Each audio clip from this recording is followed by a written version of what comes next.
Imagine a truth that was not lost to the sands of time, but was intentionally buried.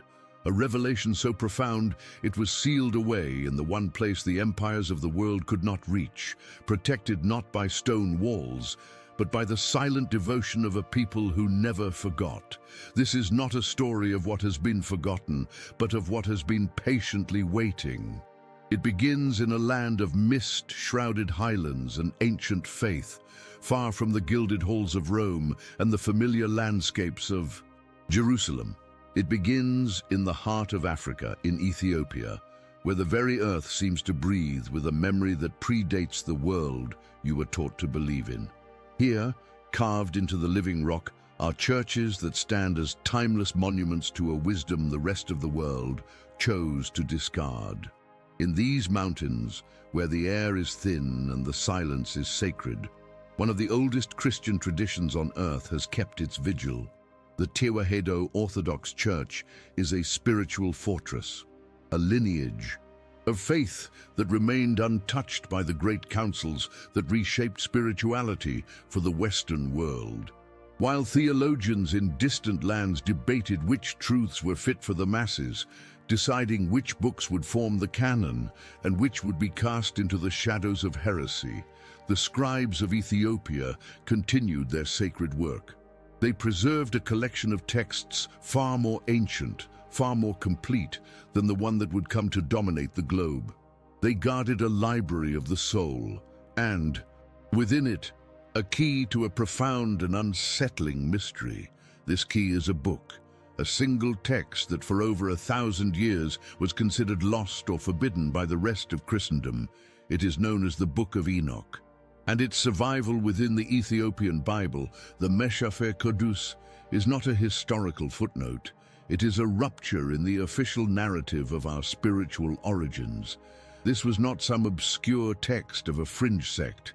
It was a scripture revered by the earliest followers of Jesus, quoted directly in the New Testament, and foundational to their understanding of the cosmos, of good and evil, and of the very purpose of the Messiah.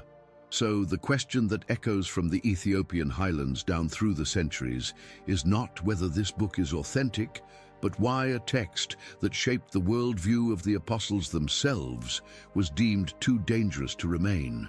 What revelation does it hold that an entire spiritual empire sought to erase it from human memory? This question may stir something deep within you. It is the echo of an inner knowing, a quiet voice that has always suspected the story you were told was incomplete. It is the feeling that a vital piece of our collective soul, a crucial chapter of our human journey, was carefully torn out. This hidden knowledge is not merely an intellectual curiosity, it is a call to your own ancestral memory. It speaks to the part of you that looks at the world and senses a deeper drama at play, a conflict far older and more significant than our daily struggles. The suppression of this ancient wisdom was not just an act of historical editing, it was an act that disconnected us from a fuller understanding of our own divine nature and the cosmic battle in which we are all participants. The journey we are about to embark upon is one of reclamation. We will travel back in time, not just to the era of councils and empires, but to an antediluvian world where humanity walked closer to the divine and where a man named Enoch was shown the secrets of creation itself. We will uncover the reasons why his testimony was silenced and explore the profound consequences of its absence. This is more than a historical investigation. It is a spiritual excavation, a quest to unearth a truth that was never meant to die. The story you thought you knew is only the beginning. If you feel the call to look beyond the veil, to piece together a legacy that was intentionally shattered, then your journey begins now. Subscribe and join us as we uncover the revelation that has been waiting in silence for you to find it. To understand the depth of this hidden knowledge, we must journey back beyond the dawn of recorded history to a time when the veil between our world and the heavens was thin, almost translucent.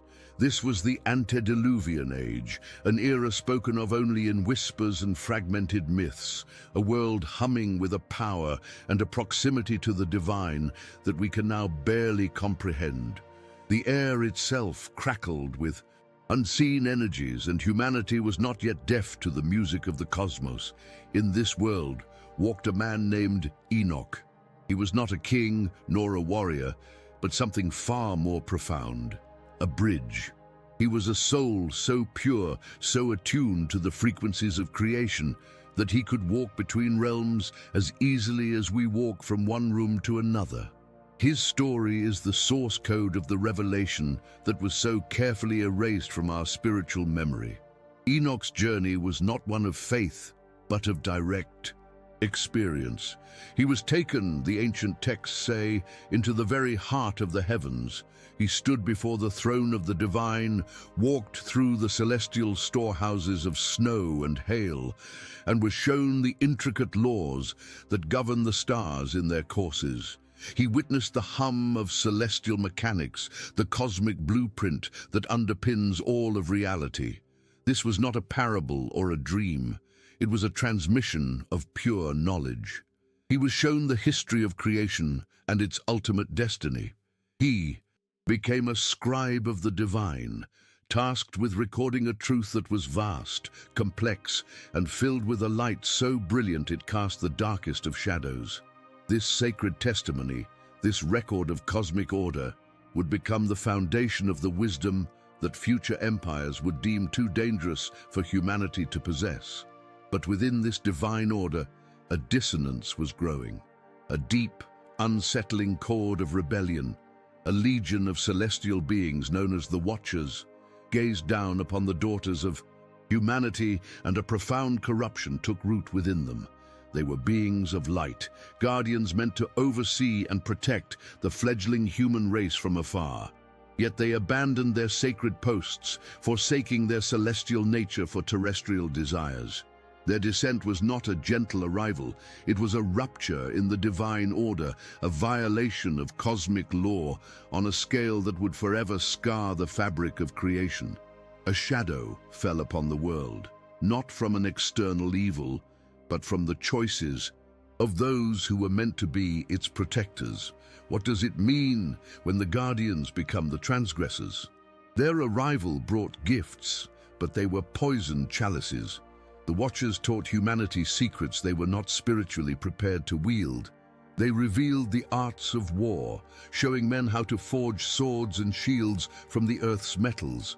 They taught the secrets of sorcery, the incantations and root cuttings that could bend the will of nature and of others. They unveiled the mysteries of the cosmos, the reading of the stars not for divine wisdom, but for personal power and divination. This forbidden knowledge spread like a wildfire, accelerating human development at a terrible cost. It was power without wisdom, knowledge without reverence. The world was suddenly filled with the bitter tang of iron and blood, with the whispers of dark magic, and with the arrogance of a species given divine tools without a divine heart. From the unholy union of these fallen angels and human women, a new race was born, the Nephilim. They were giants, beings of immense power and insatiable appetite, a grotesque fusion of celestial might and mortal flesh. Their existence was a perversion of the divine template, a living symbol of the world's corruption. They consumed all that humanity produced, and when that was not enough, they turned on humanity itself. The earth groaned under the weight of their violence. This was not a localized conflict, it was a planetary affliction.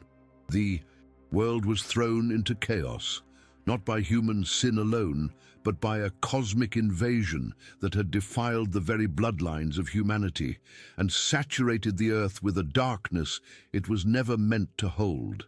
This is the ancient origin of the conflict, a truth far more terrifying than a simple story of a serpent in a garden.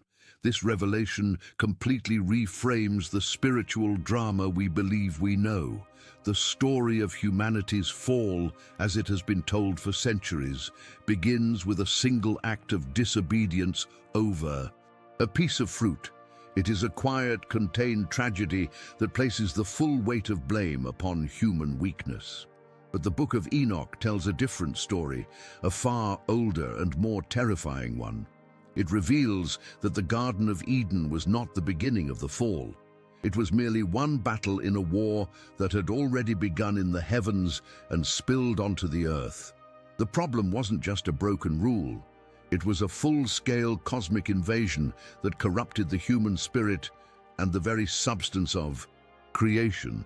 Why would such a profound and explanatory truth be set aside for a simpler, more manageable tale? Because the implications of this ancient wisdom are staggering.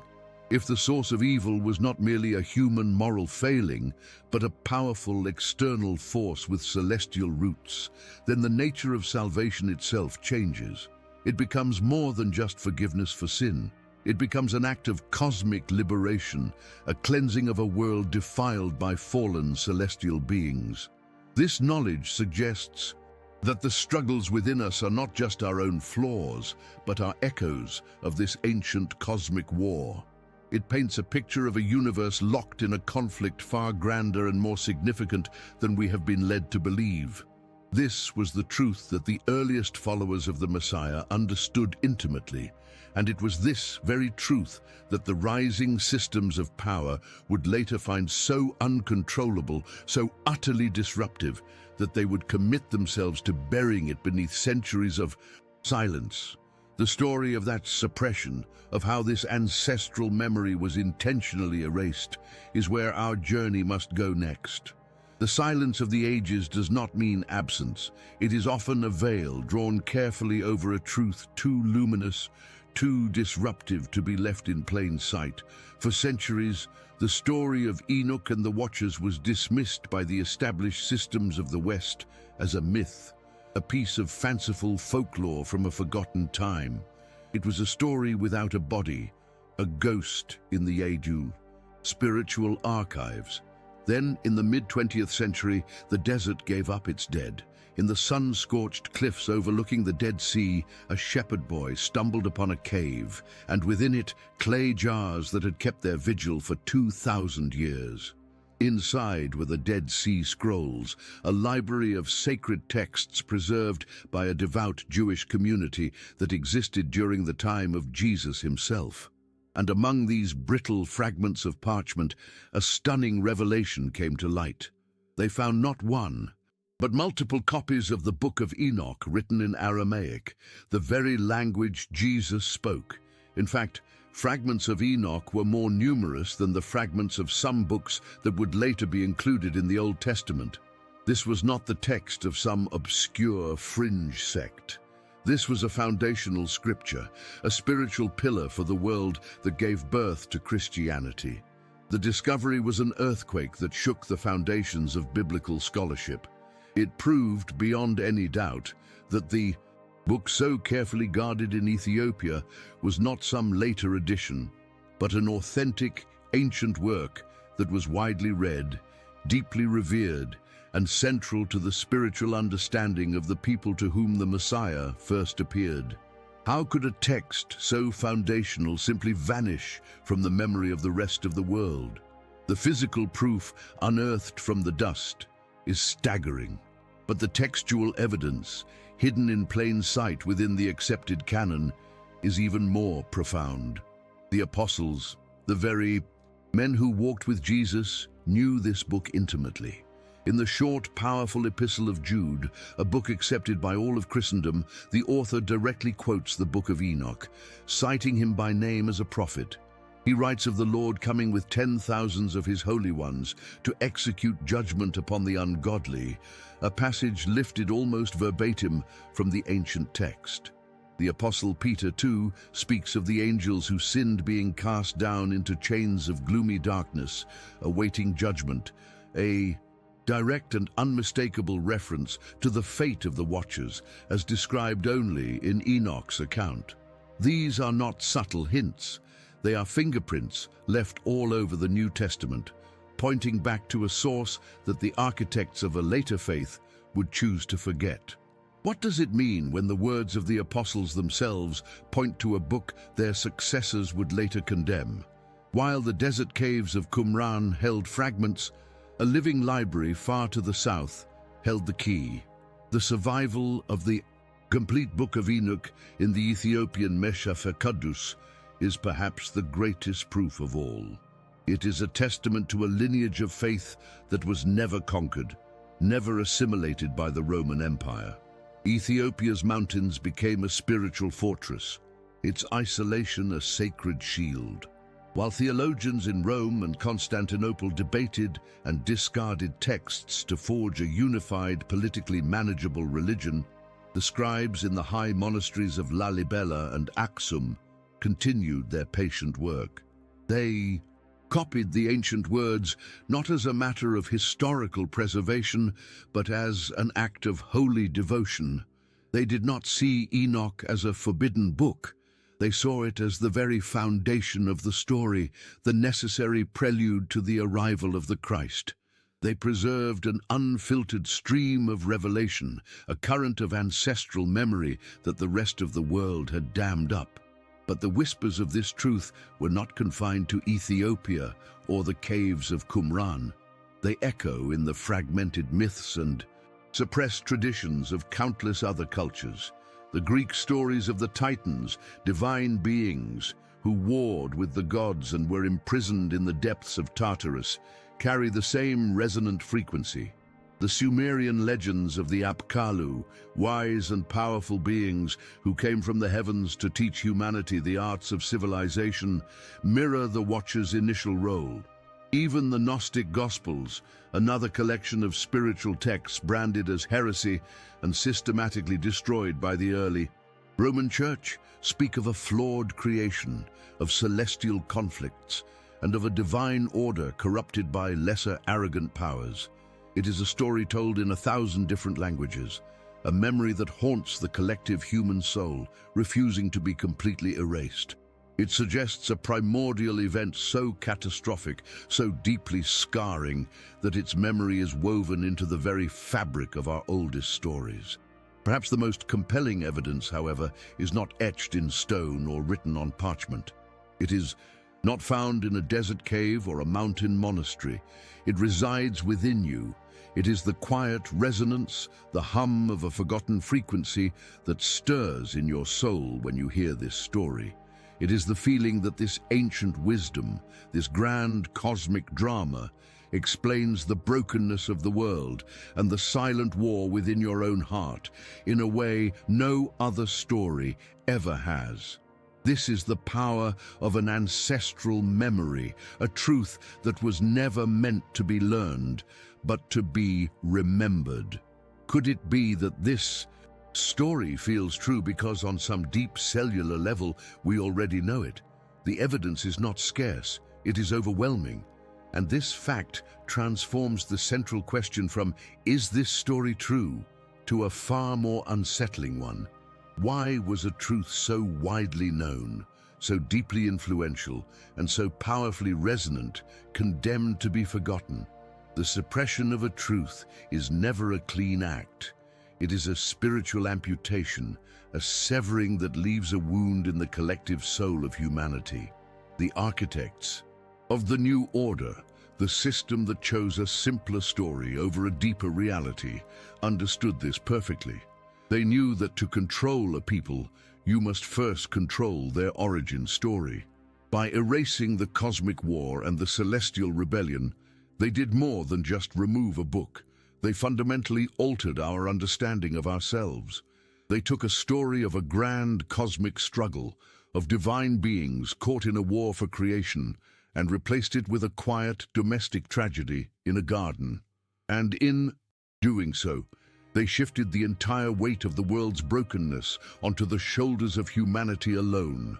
A soul that believes itself to be inherently and solely responsible for its fall is a soul that will forever seek salvation from an external authority. It is a perfect system of control, but a memory so profound cannot be entirely erased. It can only be driven underground into the hidden landscapes of the spirit, where it echoes as a persistent, nameless ache. This is the source of the disquiet that haunts the modern world. It is the feeling that we are fighting a battle we cannot see, against an enemy we cannot name. It is the shadow that flickers at the edge of our vision, the dissonant chord that hums beneath the surface of our lives. The story of the Watchers and the Nephilim is not just an ancient myth, it is a diagnostic key to the human condition. It explains the seemingly endless cycles of violence, the insatiable hunger for power, and the deep spiritual corruption that even our most noble efforts cannot seem to vanquish. It tells us that the war is not just within us. It is woven into the very fabric of this world, an inheritance of a conflict that began long before our time. What if that persistent feeling of incompleteness, that gnawing sense that something vital is missing, is not a flaw in your design? What if it is a memory, a phantom limb of the soul, still reaching for a piece of its story that was violently torn away? This ancient wisdom does not offer an easy answer, but it offers a true one. It suggests that you are not simply a sinner in need of forgiveness, but a sovereign being born onto a battlefield, carrying within you a spark of the original divine light that the forces of this world have sought to extinguish for eons. Your purpose, then, is not merely to be good, but to be a warrior of remembrance, to reclaim the knowledge that was hidden, to reignite the light within, and to participate in the great work of restoring a cosmic order that was deliberately shattered. This changes everything. Consider the world around you. The forbidden knowledge given by the Watchers continues to manifest in new forms. The art of forging weapons has escalated into technologies of mass destruction. The secrets of sorcery have shapeshifted into systems of manipulation and mass persuasion that cloud the mind and enslave the spirit. The knowledge of the cosmos has been stripped of its sacredness, reduced to cold data that inspires little reverence. We are saturated with information, but starved of wisdom. We are more connected than ever, yet more isolated. These are not failures of progress. They are the echoes of the Watchers' gifts, power without purpose, knowledge without soul. They are the golden cages and the poisoned chalices of the modern age, designed to distract us from the silent war being waged for our own divinity. This is why this revelation is resurfacing now. Humanity has reached a point of crisis, a precipice where the old simplified story is no longer sufficient to explain the depth of our predicament. The spiritual anesthesia is wearing off, and we are waking up to the reality of our situation. The memory of what was lost is stirring in the blood and bones of those who are ready to listen. It is a call that bypasses the conditioned mind and speaks directly to the heart. It is a resonance, a frequency that feels like coming home. Do you feel it? That quiet, powerful hum of recognition, the sense that this forbidden story is more real than the history you were taught. This is your ancestral memory awakening. The systems that buried this truth did so with meticulous care, but they made one critical oversight. They believed that by removing the book, they could remove the key. But the key was not only in the scrolls of Enoch, it was hidden in plain sight, preserved in the most sacred place of all, the very words of the one they claimed to follow.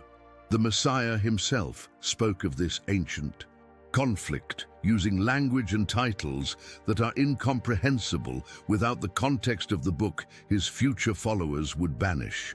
He did not come to start a new religion. He came to finish a war. He was the answer to a question that the world had been forced to forget how to ask. As we stand at this threshold, a deeper mystery begins to unfold. The truth was not just preserved in the highlands of Ethiopia, it was encoded into the Gospels themselves, waiting for a generation with the eyes to see and the courage to understand.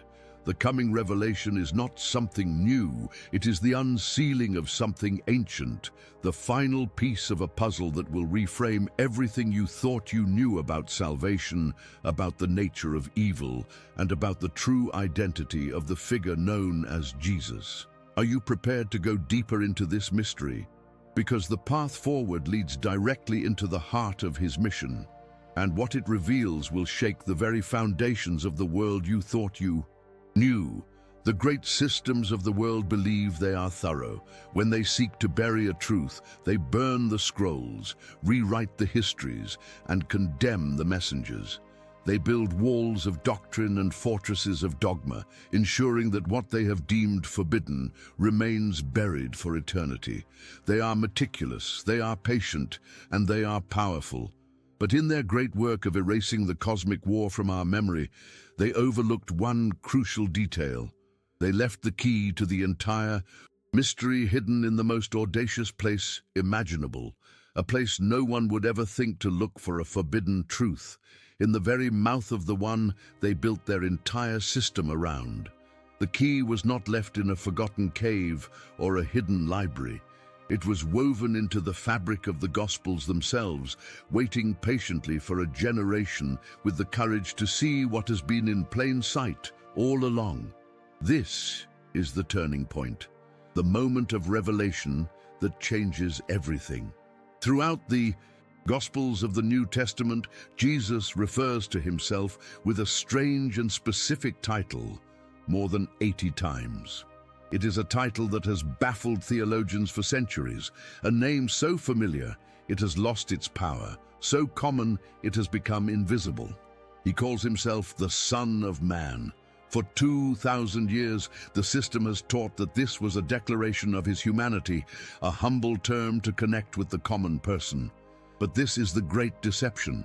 To the people of his time, to the culture that was steeped in the very traditions the future empire would erase, this title meant something else entirely.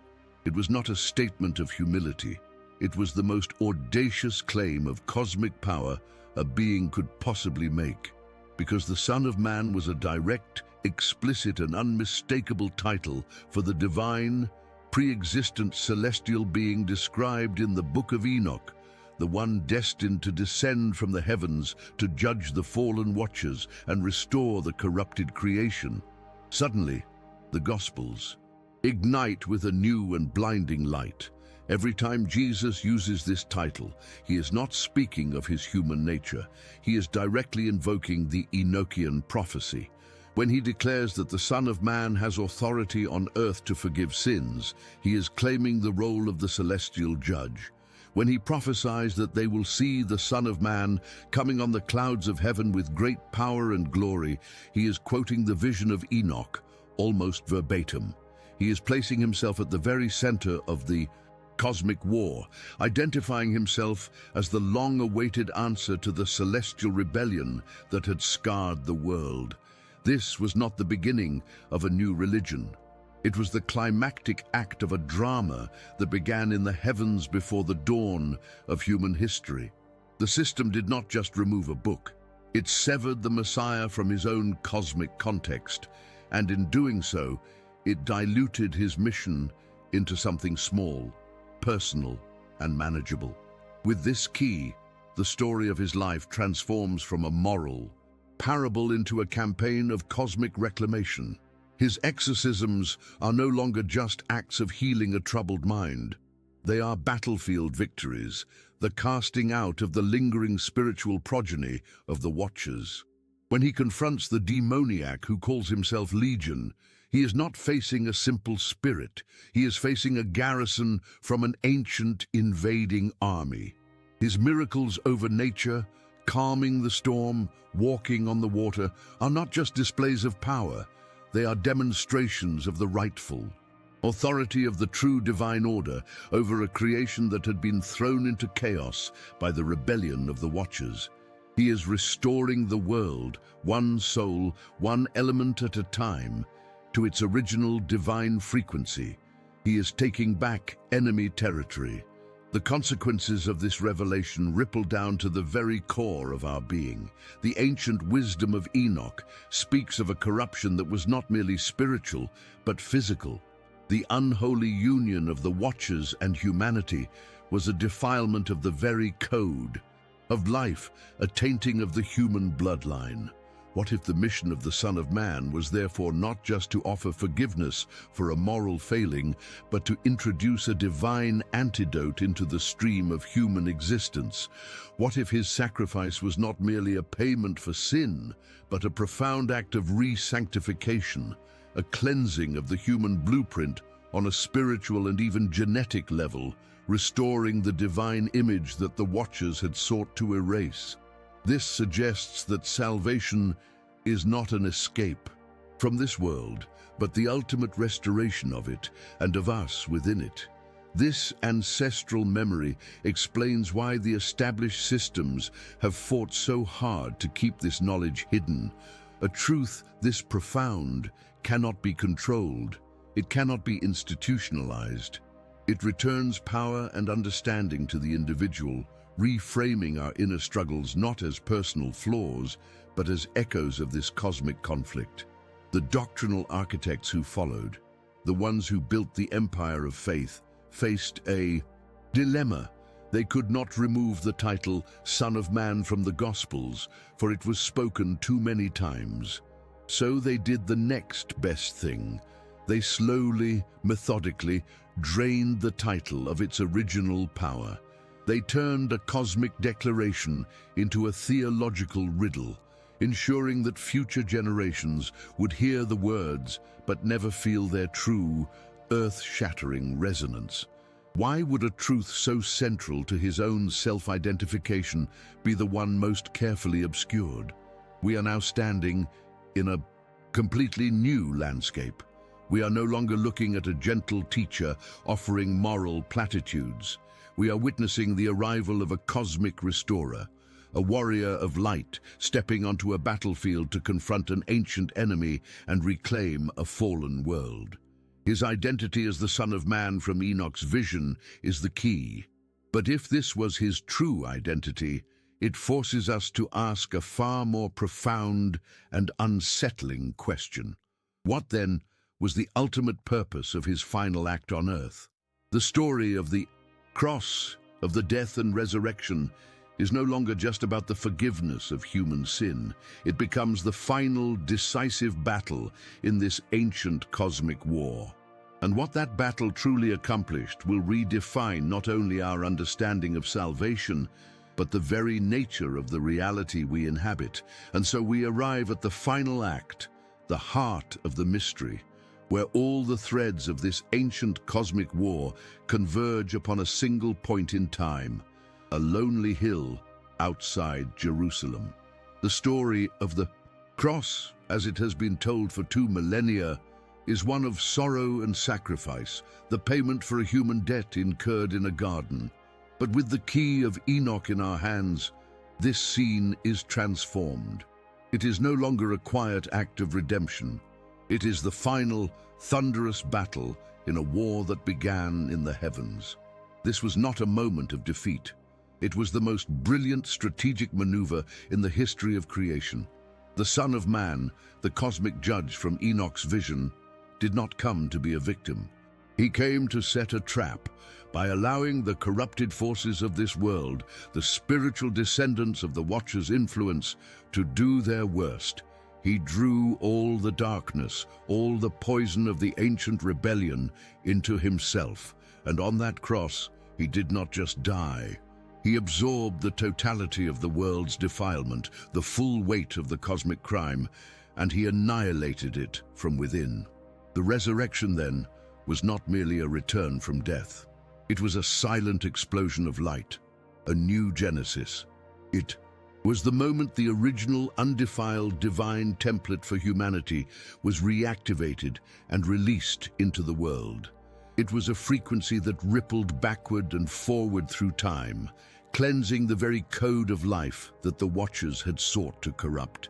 This act did not just offer forgiveness for sin, it broke the ancient legal claim that the fallen ones held over this world.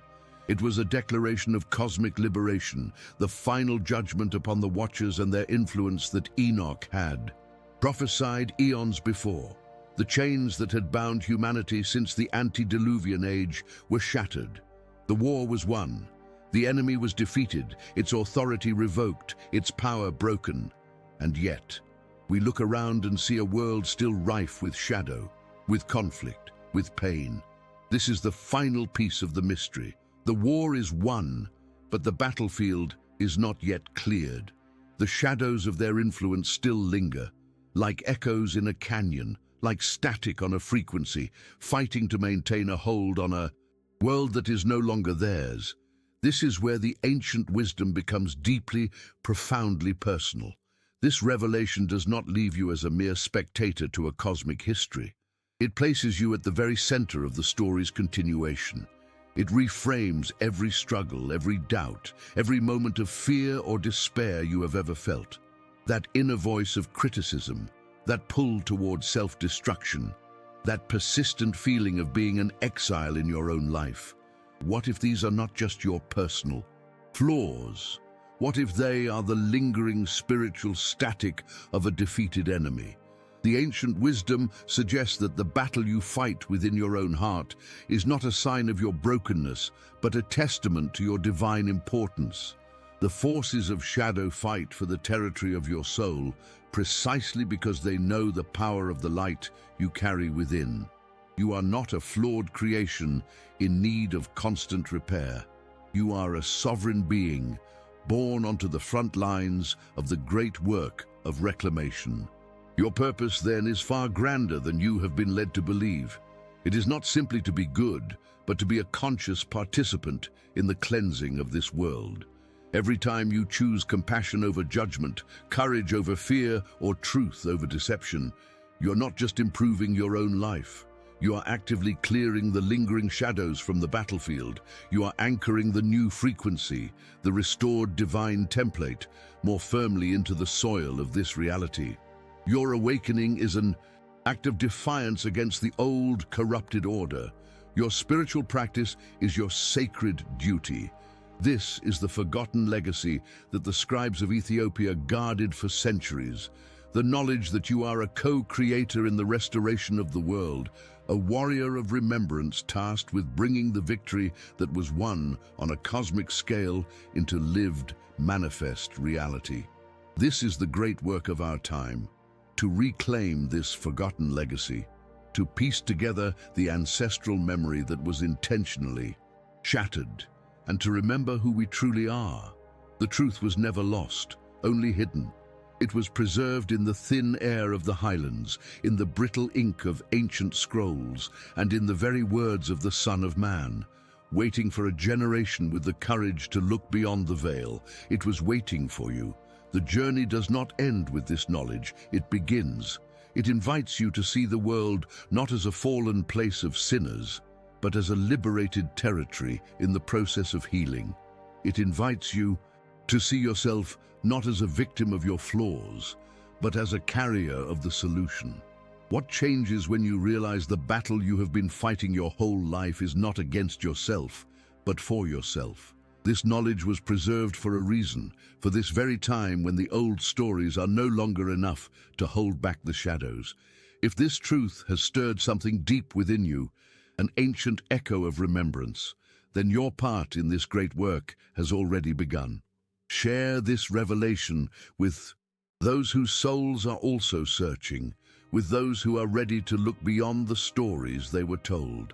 Subscribe to this channel and join a community of seekers who are committed to uncovering the hidden truths and reclaiming our shared spiritual inheritance.